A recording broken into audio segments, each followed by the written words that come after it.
अस्कंद कंद मुरली मनोहर कन्हैया 16 कला अवतारी द्वारिकापुरी में राजगद्दी पर राजा के रूप में सुशोभित हो गए। एक दिन मन विचार उमड़ा कि मैं चल करके हस्तिनापुर का हाल चाल ले लूं।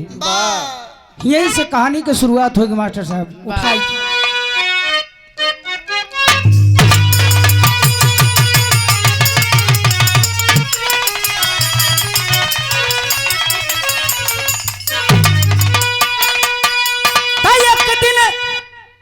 मोहन किया विचार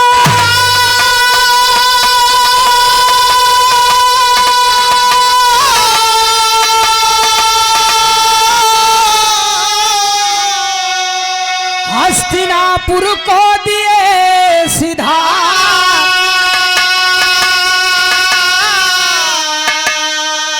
रूप दरबार सजा है पहुंचे हैं तही बार।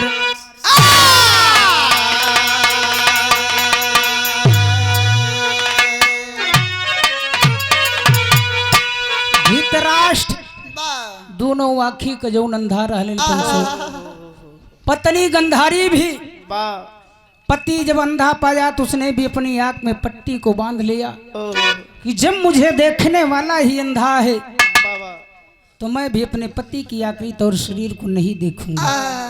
राजगद्दी पर धृतराष्ट्र बैठे हैं। भगवान कन्हैया पहुंच गए लेन बाबू। आज मोहन मदन मुरारी का बड़ा स्वागत धृतराष्ट्र कैलन। स्वागत सम्मान करने के बाद एक बात आज कन्हैया का धृतराष्ट्र ताना मारा था कि ए छलिया ए माखन चोर इतनी बड़ी गद्दारी हमरे साथ सौसो बेटवा का हमरे मरा देला। सौसो बेटवा हमार मरवाई डाबे तो हे कलेजा का ठंडक ना पड़ा। भगवान कन्हैया सोचत हूँ कि बारे महाराज धृतराष्ट्र सेवा सत्कार तो बड़ कैला लेकिन आज भरे दरबार में एक ताना हमें मारा था कि हम तोरे लड़किया का मुँह आडाए हम मरवाई डे। भगवान कन्हैया कहा तो विधि का विधान है तोरे लड़का का ए धृतराष्ट्र ए अनहरू हम नहीं मरवाए कि तोरे पूर्व जन्म का गलती रही जौन तुहार 100 लड़का मारा गए। धृतराष्ट्र बतिया का सुन ले बाबू। भगवान कन्हैया से जा करके कहन कि हे प्रभु अगर हम गलती कैले जहां तक मेरी जानकारी है मेरा 100 जन्म हुआ। 100 जन्म में आज तक मैं परिपूर्ण जानता हूं कि मैंने कोई गलती को नहीं किया। भगवान कन्हैया हंसने लगे। बिरहा में एक ठीक गजल का अंदाज लगा था मास्टर।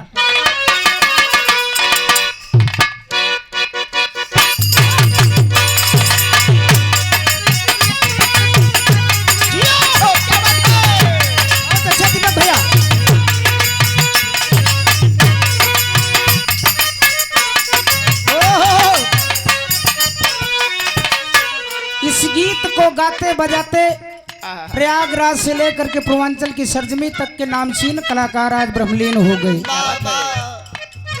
कभी कभी मंच पे गाया करते थे स्वर्गीय रामदेव उस्ताद, लालजी लहरी जी, हैदर अली गुरु जी, बाबा राम कैलाश दयाराम महाराज, हमारे पूज्य गुरु स्वर्गीय बाबू दयाराम जी यादव जी, गद्दाराम आधार वगैरह इस अपने जवानी के आलम में गाते थे। अरे करबला चलो करबला चलो चलो करबला चलो करबला चलो चलो करबला चलो करबला चलो करबला चलो लेकर खुदा का नाम चलो करबला चलो करबला चलो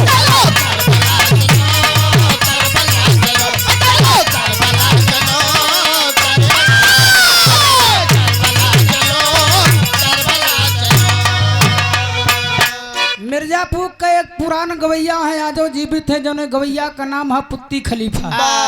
वही गीतिया का बदल के गाँव है चलो मंदिरे चलो मंदिरे चलो चलो मंदिरे चलो मंदिरे चलो चलो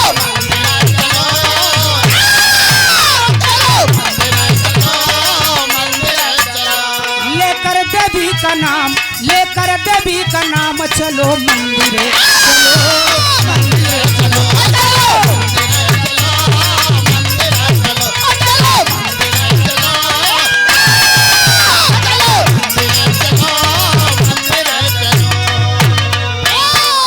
लेकिन जब भगवान कन्हैया कहलन के पूर्व जन्म के तोरे गलती का फल आज ई युग में द्वापर युग में तू देखत है धृतराष्ट्र काहे तोहार लड़कियां मारा गयन तुहे याद ना है।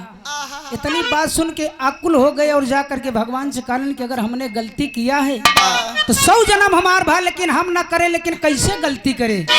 भगवान कन्हैया हंसने लगे जाकर के प्रभु अगर बता देता ही बतिया के तब तो हम अपने पूर्व जन्म को जो गलती करे वो कोई पश्चाताप कहन पश्चाताप तो हो ही गया।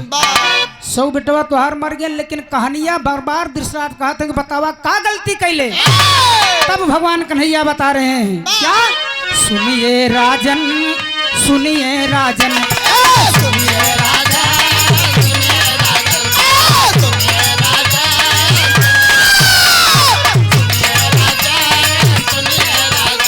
बिदकी लिखी लीलार बिदकी लिखी ललार अब टाले ना टले सुनिए राजन सुनिए राजन सुनिए राजन टाले ना टले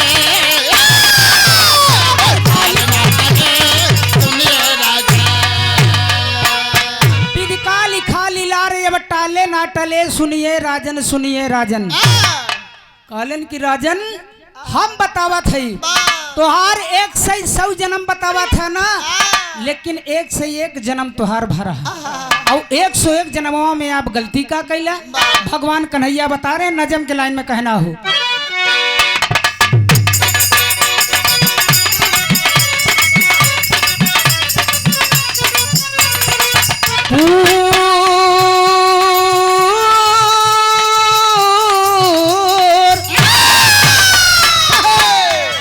पूर्व जन्म की एक बात मैं बताता हूँ, पूर्व जन्म की राजन बात एक बताता हूँ, गौर से सुनिएगा कथा मैं सुनाता हूँ।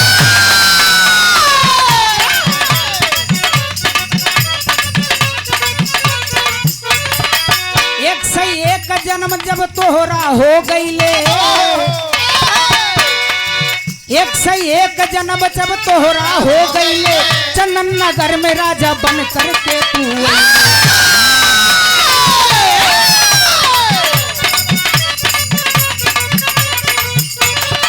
भूपति नाम मोती राजा ते ही बार सुनो, भूपति राजा मोती सिंह ते ही बार सुनो, नहीं थी गोद में तेरे कोई संतान।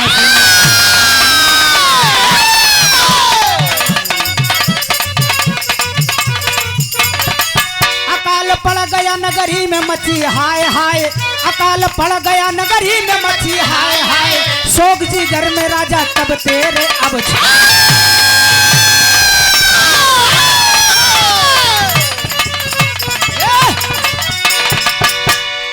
भगवान कन्हैया बताए कि तोहार सही ना 1 से 1 जन्म में करे पहले भा 1 से 1 जन्म में उहू जन्म में जब तोहार 1 से 1वां जन्म भा तो जन्म में तोहार जन्म भा चंदनपुर में, चंदनपुर राज्य में तोहार जन्म भा और तब तू राजा के नाम उपाधि मिली, तोहार नाम रहा मोती सिंह राजा।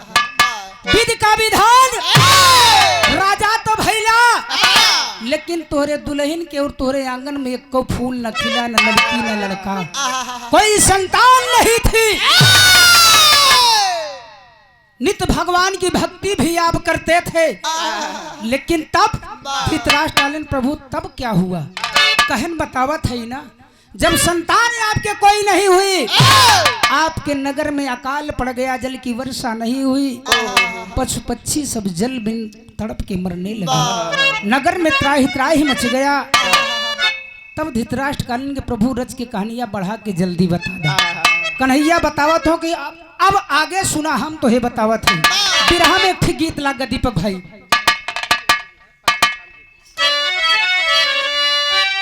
बड़ा मार्मिक गीत है, ये हमारे माटी का गीत है, माई बहन लोग बड़ा झूम के गावत हूँ कि पतरा हीरा मजी के ये भैया पतरा हीरा मजी के, अरे है पतरा कारी है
बतावई लागे, मोहन तब बतावई लागे, राजा से कहानी आए बाबू।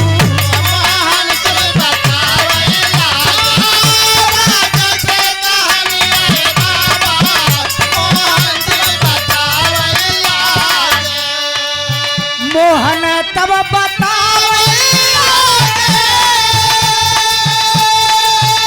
राजा से कहानी आए बाबू,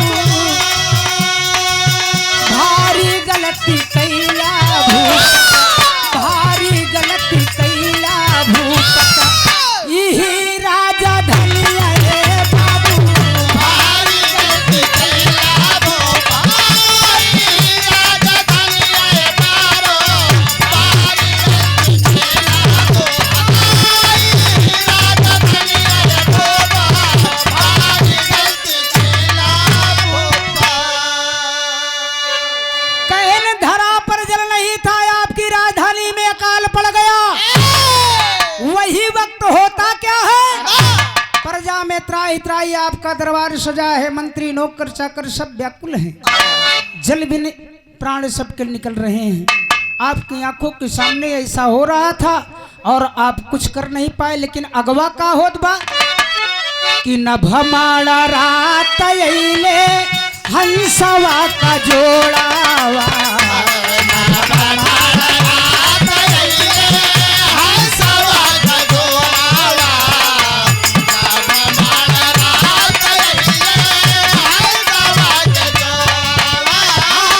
तोहरे गुलसाना में भी राम कैले छोड़ावा।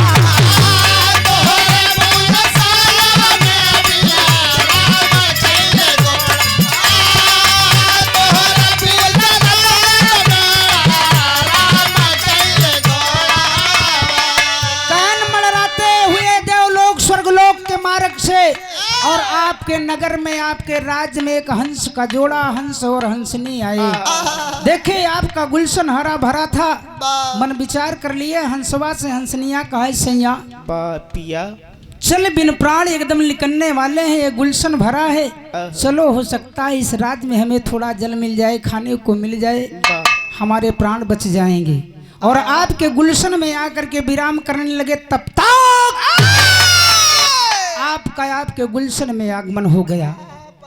तब आप किए क्या कि सेवा सत्कार कैया, सेवा सत्कार कैया, पलिया पियवल जलिया, सेवा सत्कार कैया, पलिया पियवल जलिया, सेवा सत्कार कैया, पलिया पियवल जलिया, सेवा सत्कार कैया।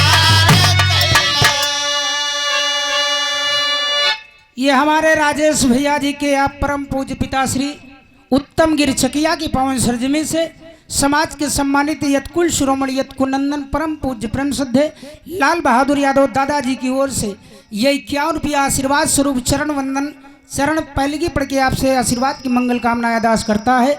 बिरहा सुने वाले सब श्रोता भैया लोगन का एक स्वर से पहलगी प्रणाम है, नमन है। कालन की आप सेवा सत्कार कैला, कुछ खाने कुन्हें अन्न दिया, अन्न देने के तत्पश्चात आपने जल भी पिलाया। तब हंसवा हंसनिया से कालेज की सैया ये बड़ा दयालु राजा है, बड़ा दयालु राजा है।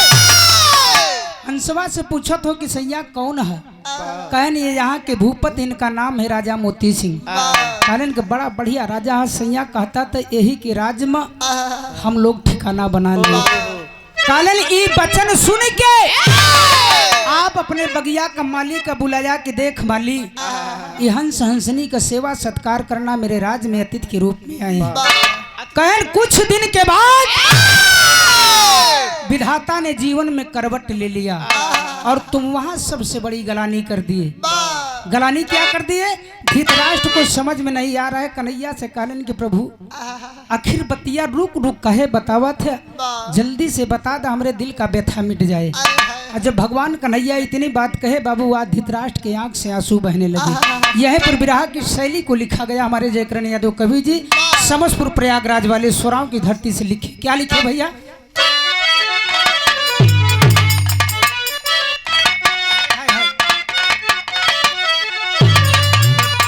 धृतराष्ट्र बाबूजी करुणामयी अवस्था में चले गए, दिल में शोक, आंख से आंसू बहने लगे कि नयनवा आंसू बरसे बिरही।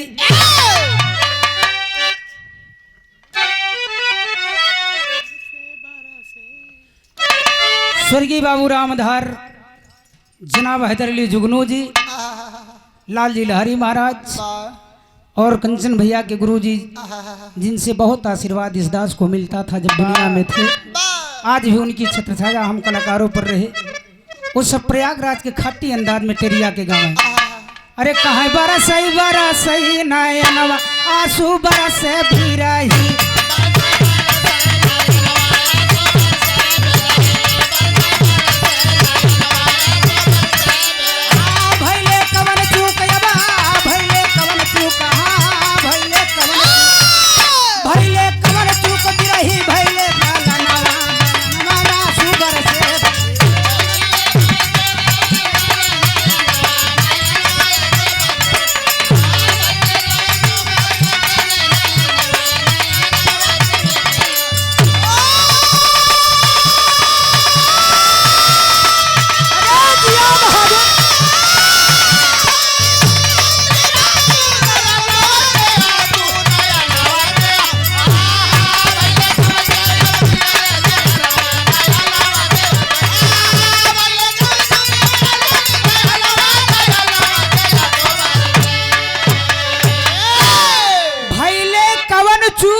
मर गईले ललनवा नयनवा आंसू बरसे बिरही। भगवान कन्हैया तब आगे के बतिया बताओ तो के धृतराष्ट्र ई रोए धोए काम न चले, आखिर अपन गलतियां तो सुनबा। कालीन प्रभु बतावा हम कौन गलतियां कैले। कहन तब बिरहा के दूसर का गीत लगे, भगवान कन्हैया बताओ तो कि अब गलतियां आपका कैला। हाय हाय हाय, बड़ा ही यमरे सोधी माटी का गीत है। कोनो दुल्हन अपने दुल्हा का समझावत हो। गीत के अंदर कहना है मास्टर साहब कि तुहरे पिछवारा अरे नील कई गोदा में मोर बलमुआ हो, अरे मोर बलमुआ हो नील रंग चुनरी रंग मोर बलमुआ हो।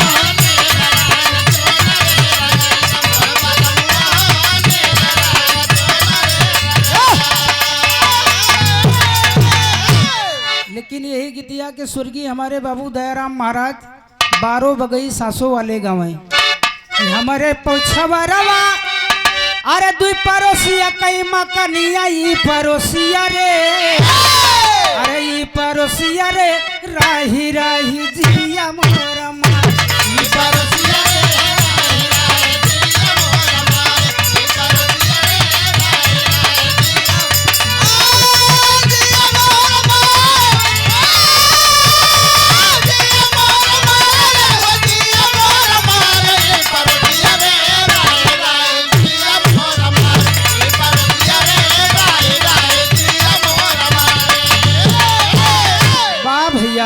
लेकिन गाना के अंदर कायदा है, कन्हैया का कहा तो कि हंस हंसनिया का सेवा तो कैला दोनों बड़ा सुख मर बीतन। लेकिन कुछ दिन के बाद विधाता का या संडोला आपई की वही गुलशनवा में वही बगीचवई में बढ़िया से आहार पावे, पानी सानी पी के दिन बितावत रहे।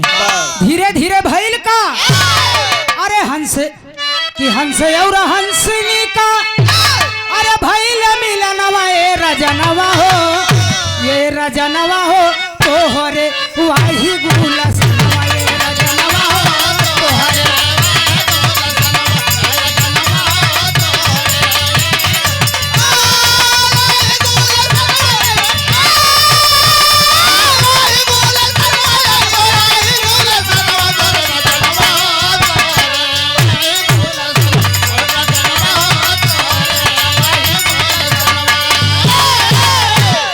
सौ अंडा उही अरे हंसनी के भैले, अरे फूटा अंडा 100 बच्चा तैयार भैले।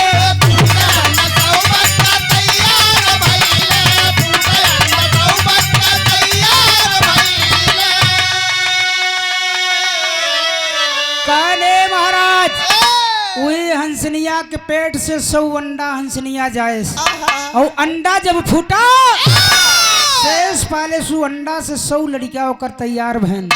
धीरे धीरे धीरे धीरे जब लड़कियन कुछ बड़ भय तब हंसनिया एक दिन अपने हंसवा से कहा का कहा तो बिरहा का तीसरा गीत लाग भैया। अरे मोर पिया कुंवरा कन्हैया, अरे मोर पिया कुंवरा कन्हैया बोलावेला बसिया बजाई के।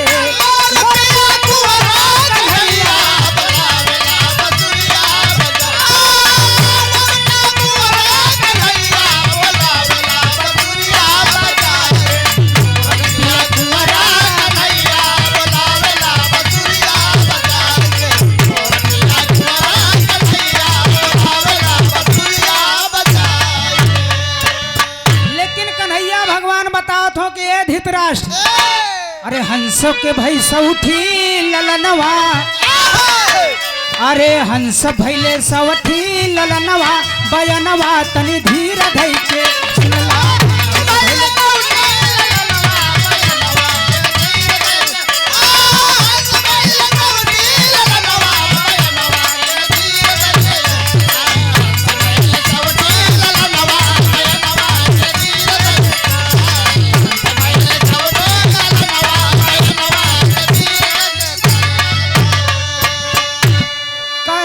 बच्चा थोड़ बड़ भइले आज आपका बोलाई के हंसवा हंसनिया से कहा महाराज ये अब हमरे लड़कन का देख रेख करे।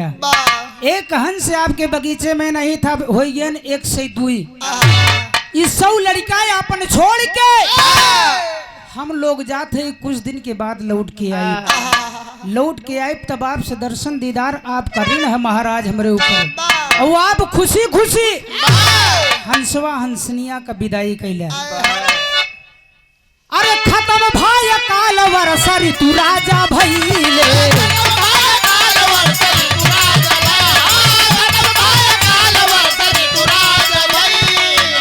अरे लड़कन का छोड़ दोनों प्राणी उड़ी गईले, दोनों प्राणी चली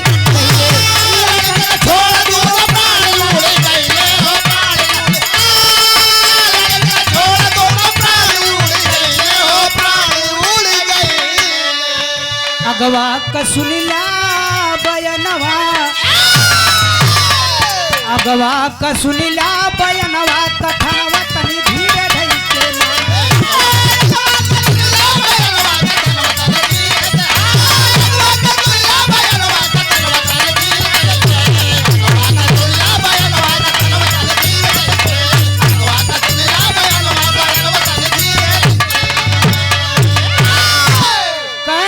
सुना।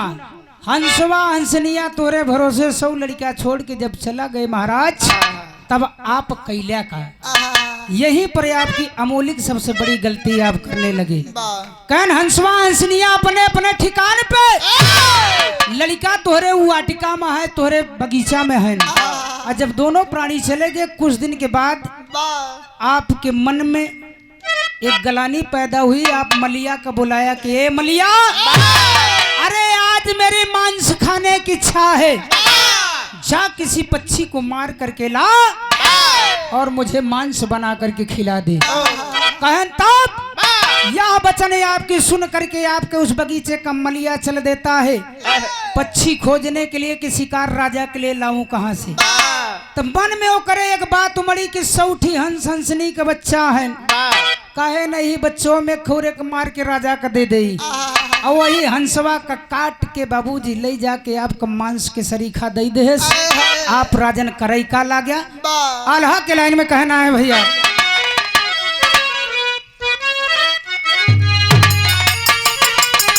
हाय राम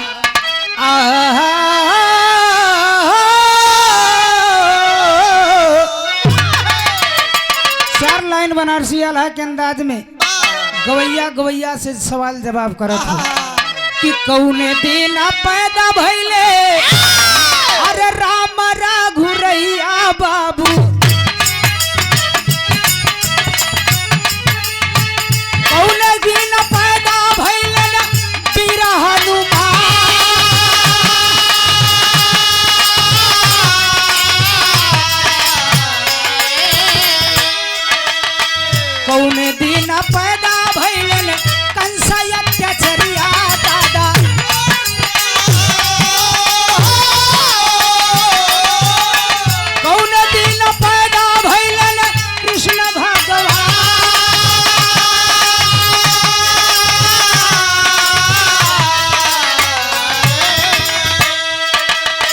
कौन दिन पैदा भइल सीता रनियवा भैया कौन दिन बनवा का कई दिहलन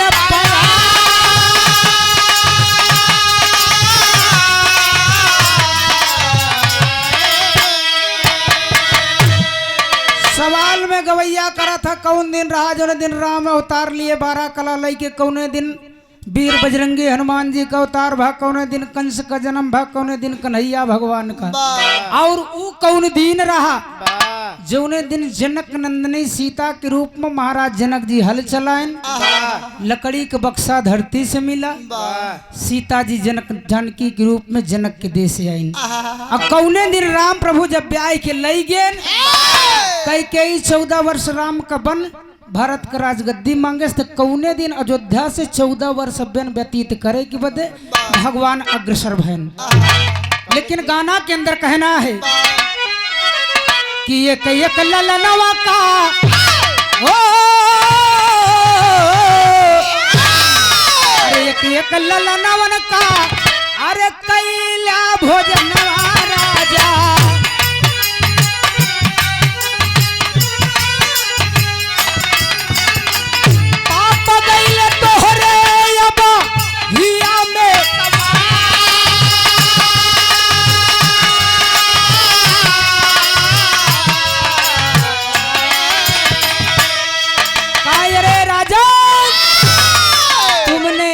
एक बच्चे को उसके खाते गए मलिया काट लिया भाई कुछ दिन के बाद जब हंसवा हंसनिया लौट के तोहरे राज में आए तब का भा कि कुछ दिन बाद हंसा अवले ठिकनवा राजन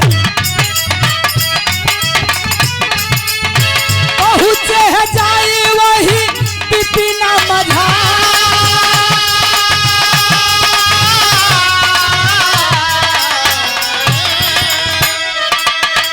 मलिया से पूछे कहा हाँ वही ललनवा हमारा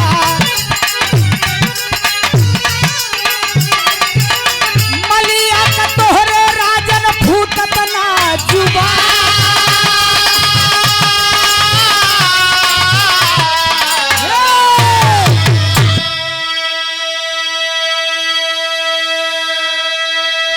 कहने आपके बगीचे के उस माली को बुला करके हंसवा हंसनिया पूछत हो कि माली हम 100 लड़का अपन यही छोड़ के गा रहे हैं आखिर तुम्हारे राजा के राज्य में वो हमारे 100 बच्चा है न कहा मलिया जवाब नहीं दे रहा है तब हंसवा का नजर चौगिरदा निरीक्षण करे तू लड़कवा के जौन मांस राजा साहब तू खात रहा न मलिया तो वही जंगलवा से वही तोरे सरोवर वही बागटिका से बाग से काट के हंसवन के लिए पखना वही फेंक दे हड्डी जौन निकले आप जब मलिया के दल जाए कोई बगीचा में फेंके अपने हंसों पुत्रों का वह पखना देख करके हड्डियां देख करके हंसवा आंख से आंसू बहाने लगा हंसनिया पूछत हो कि सैया आखिर क्यों आप रो रहे हो तब मलिया को डांटता है वह हंस आखिर मेरे बच्चे कहाँ गए बता दे पापी बुलाए अपने राजा को तब मलिया आई गई ले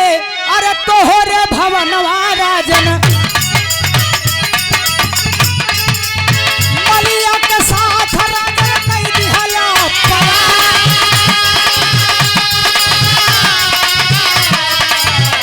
अरे चली के पहुंची अला वही रे ठिकानवा चलो बोले लाया तो चलते ही बार हो अरे कहाँ गए राजा हमारा अरे 100 गो ललनवा पतिया बतावा नहीं श्राप देव सुनाए बोला पतिया बतावा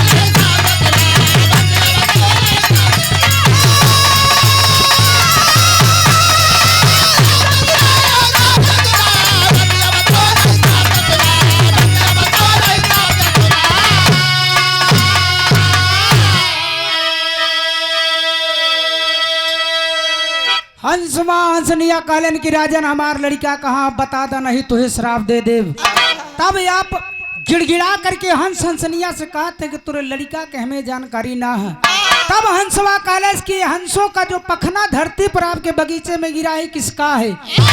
मलिया को आप बुला करके जब कहानी को पूछने लगे तब मलिया बताता है। क्या बताता है? मलिया पूरे वृत्तांत को बता दिया कि राजन, जब आप मांस खाने की लत में पड़ गए, मुझसे मांस मंगवाए, तो जंगल में किसी पक्षी को मैं नहीं पाया, तीनों हंसों का एक एक बच्चे को काट करके मैं आपको डेली मांस देता था और निरंतर आप इनके 100 बच्चों का आहार किए हो। आओ!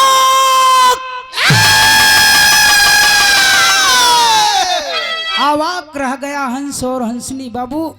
कालन के रे राजा, मैं तो समझाता तू धर्मी है, अधर्म नहीं करेगा, लेकिन बता इतना बड़ा पाप तुमने किया है।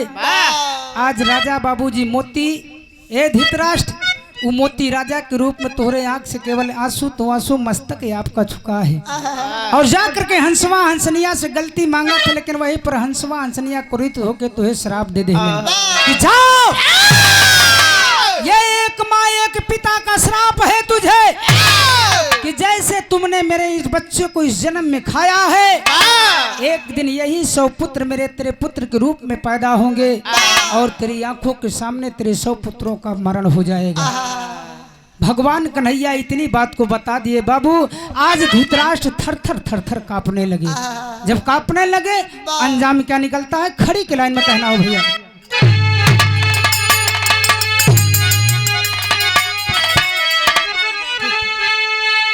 अच्छा, जिनकी माता जी की त्रयोदशी में या विवाह और भंडारे का कार्यक्रम रखा गया है।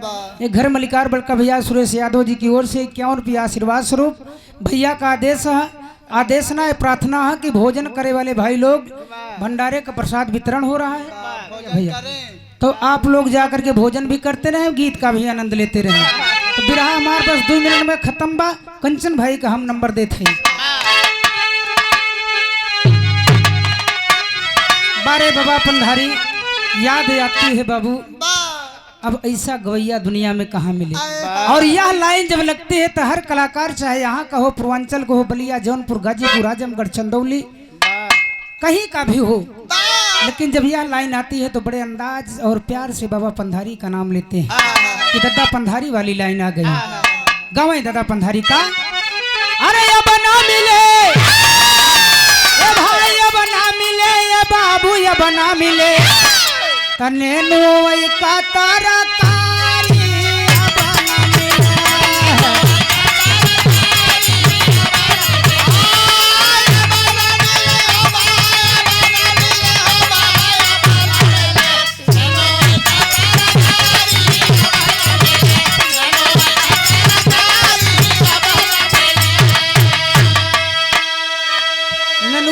तरकारी देसी घी का सुहारी, जे कर मरगी महतारी, तब का एक्का का सवारी, नार मोट कोहिरा यौ गड़ारी, खेतवा सोचे वाली नारी, अब ना मिले तमाम चीज चली जात भैया। बुढ़वन के कुंवारे। अच्छा, ये बड़े ही सुंदर ढोलक वादक जो हमारे मंच पे संगत कर रहे हैं, रमेश भैया जी की आप शिष्य और ड्राइवर भी हैं, बड़ी अच्छी आपकी बात की भी, ढोल भी बजाते हैं। राजेश विश्वकर्मा जी के द्वारा 51 रुपया जहाँ रहे आबाद रहे, हमारी पूरी पार्टी की शुभकामनाओं के साथ रहे, गुरु का सपना, माता पिता का सपना साकार करें। बहुत बहुत आपके नमन है, बधाई है। लेकिन भगवान कन्हैया इतने वृत्तांत को बता दिए बाबू। धृतराष्ट्र कन्हैया से कहलन कि प्रभु हमारा उद्धार कैसे हुई? तब भगवान कन्हैया करते क्या है? कहना, अरे बताए भगवान, ए भैया बताए भगवान हो, बताए भगवान, तब तोहरे जीवन कई कीर्तियां दिखाए भगवान।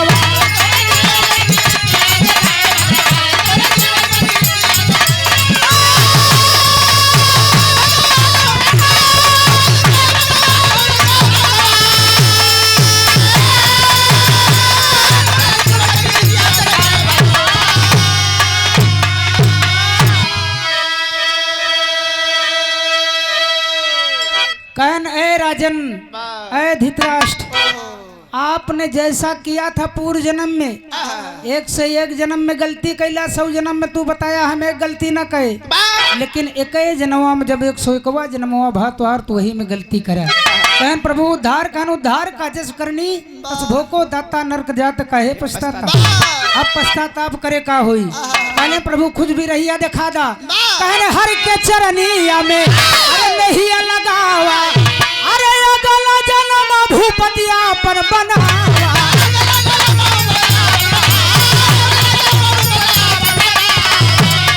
अरे बचाए भगवान ये बाबू बचाए भगवान हो बचाए भगवान तो अपने भगतन का लजिया बचाए भगवान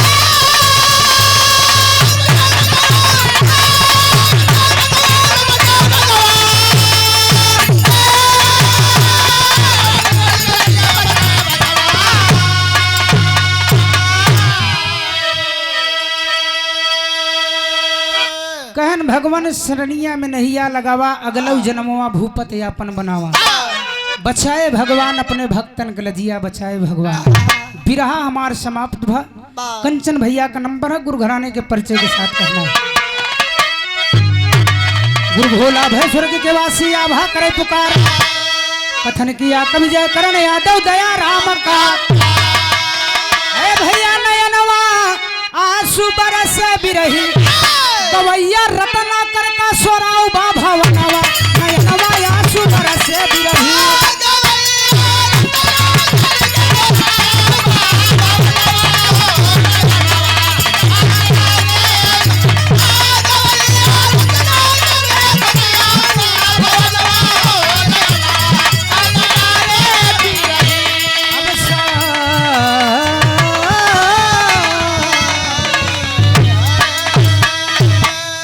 बहुत 2 नंबर